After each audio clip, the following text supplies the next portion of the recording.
बेटा last topic के अंदर मैंने आप लोगों को बेंजीन वाले जो यौगिक हैं उनकी अभिक्रियाएं कैसे होती है वो बताया था।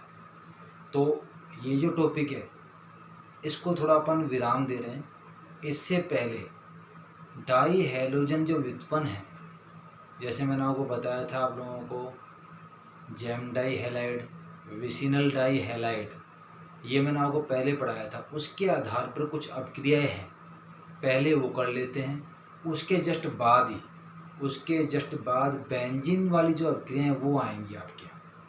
तो अभी जो अपना टॉपिक है वो क्या पास डाई हैलोजन व्युत्पन्न जो कि 3 तरह के होते हैं, जिनमें 2 मैंने आपको बता दिए। पहले बताया था मैंने आपको जेम डाई हैलाइड, दूसरा बताया था मैंने विसिनल डाई हैलाइड, और तीसरा क्या हो जाएगा alpha omega dihalide. Gem dihalide की पहचान मैंने आपको बताई थी, जब एक ही कार्बन से 2 हैलोजन जुड़ी हो। जेम की क्या पहचान है? जब एक ही कार्बन से 2 हैलोजन जुड़ी हो जेम डाई हैलाइड। और जब 2 निकटवर्ती कार्बन से 2 हैलोजन जुड़ी हो, जब 2 निकटवर्ती कार्बन से 2 हैलोजन जुड़ी हो तो इसको हम क्या कहेंगे? Vicinal die halide. अब तीसरी क्या हो जाएगी? Alpha omega die halide. Alpha omega क्यों बोला यहाँ पर? उसका रीजन है कि जब प्रारंभिक कार्बन तथा अंतिम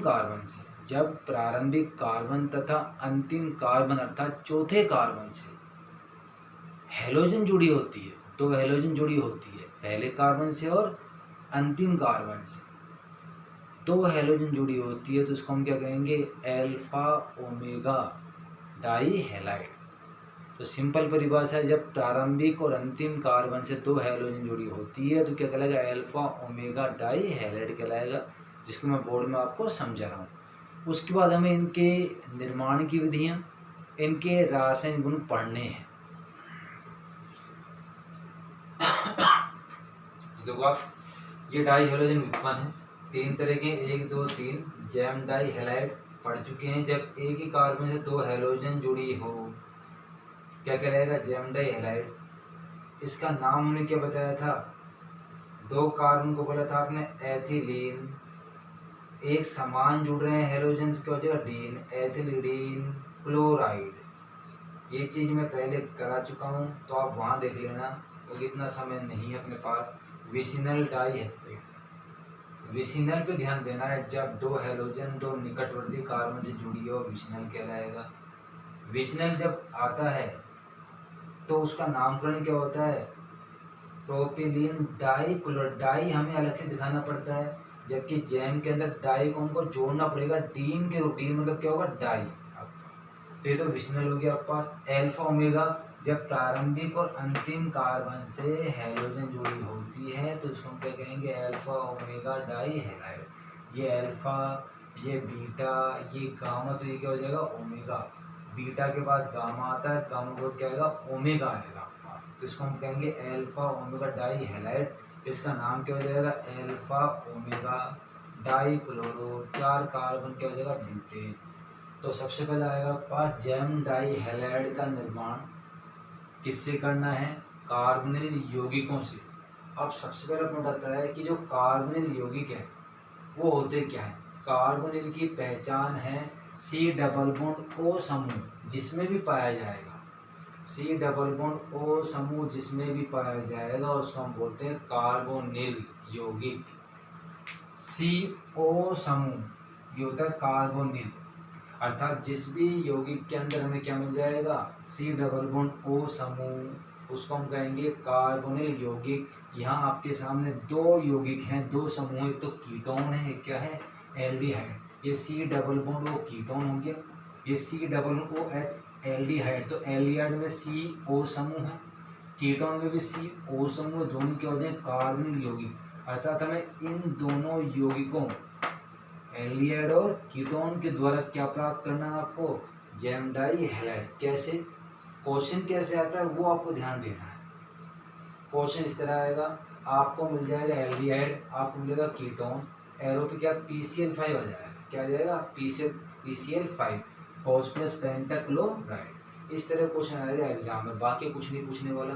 आपको तो पहचानना है कि एल्डिहाइड किस तरह से PCl5 से क्रिया करेगा, कीटोन किस तरह से PCl5 से क्रिया करेगा। देखो आप यहाँ पर ये एल्डिहाइड ये होता है CH3CHO, मैंने आपको नामकरण करना सिखाया हुआ है।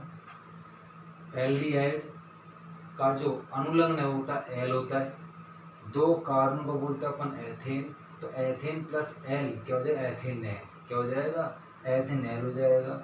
कीटोन जो होता है C डबल बॉन्ड उसका होता है ओन, अनुलग्न, तो 3 कार्बन 1 2 3 को बोलता है प्रोपेन प्लस ओन प्रोपेनोन, तो ये प्रोपेनोन है। ये आपके पास एथेनेल हो गया, इसको हम बोलते हैं एसिड एल्डिहाइड, इसको हम बोलते हैं एसीटोन। तो किस तरह से एसिड एल्डिहाइड क्रिया करेगा वो आपको आना चाहिए।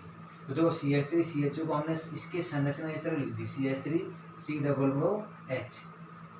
PCl5 से क्रिया कैसे करेगा, PCl5 से मैंने आपको समझाया था, पहले अभिक्रिया आई थी आपके पास एल्कोहल के साथ अभिक्रिया, तब मैंने समझाया था जहाँ भी PCl5 आ जाए तो उसमें सह उत्पाद के रूप में हमेशा क्या बनेगा, POCl3, ये फिक्स है इसका POCl3। तो देखो आपके सामने POCl3 बाहर निकलेगा, बाकी क्या होगा, मुख्य उत्पाद ये Cl यहाँ जुड़ जाएगा, ये वाला यहाँ, क्यों, क्योंकि 2 आबंध टूट रहे हैं, तो 2 आबंध टूटे 2 आबंध जुड़ेंगे। तो देखो CH3C 2 Cl 2 आबंध जुड़ गए। जब एक कार्बन से 2 हैलोजन जुड़ी होती है तो उसको हम बोलते हैं क्या, जैम डाई हैलाइड। इसका नाम क्या हो जाएगा, 2 कार्बन एथिलीन क्लोराइड।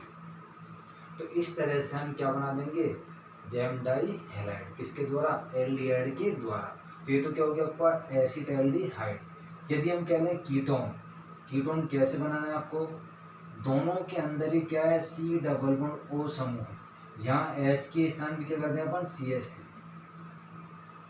CH3, तो CH3CO CH3 क्या हो गया पास, एसीटोन, क्या नाम है इसका, एसीटोन या प्रोपेनोन, इसका सामान्य नाम है एसीटोन, वैसे क्या बोलते हैं इसको, प्रोपेनोन को, प्रोपेनोन, नोट्स में आप देख लेना प्रोपेनोन। आप वही सेम कॉन्सेप्ट है, PCl5 से क्रिया करानी है, POCl3 तो निकालना है, जहाँ भी अभिक्रिया PCl5 से होती दिखाई देगी याद कर लेना आप इसको, हमें POCl3 निकालना है, बाकी बच्चे वो जोड़ देना है, क्या बन जाएगा, मुख्य उत्पाद। जैसे कि हमने एल्कोहल से क्रिया जब कराया था, यदि आपने पढ़ा हो तो POCl3 बाहर निकल गया, बाकी 2 Cl यहाँ जुड़ जाएंगी और यहाँ H के स्थान पे क्या आ जाएगा, CH3।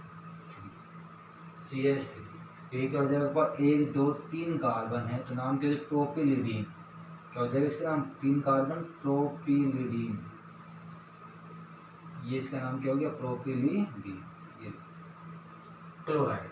तो जब एक ही कार्बन से 2 हैलोजन जुड़े होते हैं तो उसको हम क्या बोलते हैं, जैम डाई हैलाइड। तो इस तरह से हम कार्बोनिल यौगिकों के द्वारा क्या प्राप्त करेंगे, जैम डाई हैलाइड।